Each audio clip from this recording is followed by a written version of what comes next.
Okay, so have you been keeping up with this whole Olivia Nuzzi thing? Oh, absolutely. How could you not? It's like someone took media, politics, threw in a good dose of scandal, and boom, instant headline. It's wild, right? And it gets even juicier when you start thinking about the bigger picture. Like, what does this all say about journalism today? Totally. You've got ethics, you've got power dynamics, even a touch of like the Hollywood effect, image and all that. Right.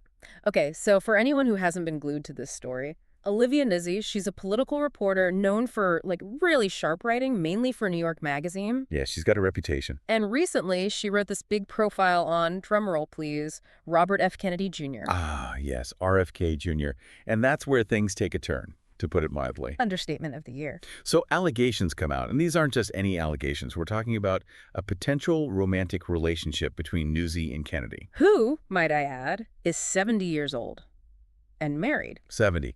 And married. It's Yep. not exactly a small detail. Not at all. And then, to make matters even more complicated, Nuzzi's fiancé, Ryan Lizza, he's a reporter for Politico, ends their engagement. And it all happens pretty much right after those allegations surface. Yeah, you can't make this stuff up. So some people might be thinking, okay, messy breakup, maybe some bad judgment, but why is this such a big deal? Right, exactly. But here's the thing. There are whispers, and these are pretty loud whispers, that Nuzzi was put on leave from New York Magazine because of this whole alleged relationship. And that's when it crosses the line from a personal matter to something that impacts their professional lives. It makes you question, where's the boundary? Exactly. Now, in the interest of fairness, we have to acknowledge that Kennedy denies the affair.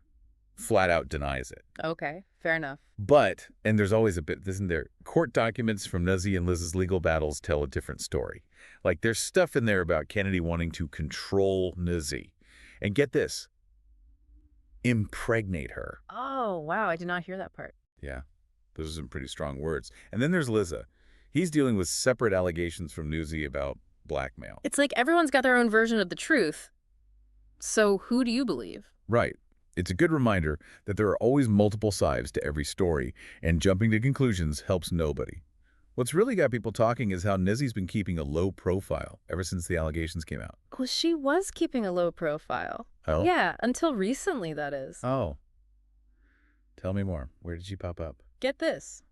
Olivia Nuzzi, back in the spotlight, at a high-profile fashion event, no less, in Los Angeles, hosted by Argent, the brand. Argent. Interesting. Very interesting. Right, and as if that's not enough, the theme of the event was trailblazing women challenging the status quo. Oh, the irony. You Yeah. can't make this stuff up. It's almost too perfect. I know. So was this a calculated move on her part? Is she trying to take control of the narrative? It definitely makes you wonder. Especially considering who else was there? Ava DuVernay, the director, Kate Mara, the actress. This wasn't some small gathering. Not at all. So it makes you think, if you were trying to lay low, wouldn't you avoid a star-studded event about trailblazing women? Seems a little counterintuitive, right?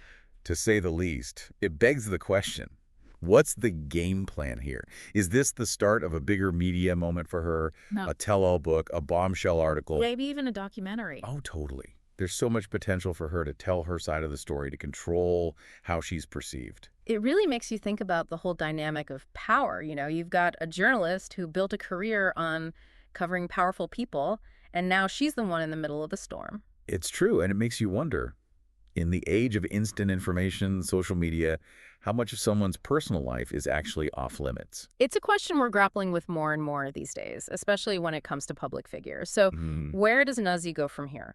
Will she address the allegations head on? Will this hurt her career in journalism in the long run? It's anyone's guess. But here's the thing. I don't see this going away anytime soon. I, for one, am very interested to see what she does next. Will she stick with political reporting or go in a different direction, maybe explore more personal themes in her writing? It's a story full of twists and turns, and who knows what the next chapter holds, but that's what makes it so fascinating to follow. It's a real head-scratcher. So what do you think? How do you see this playing out? Let us know. You want to hear your take on this whole Olivia Nuzzi situation.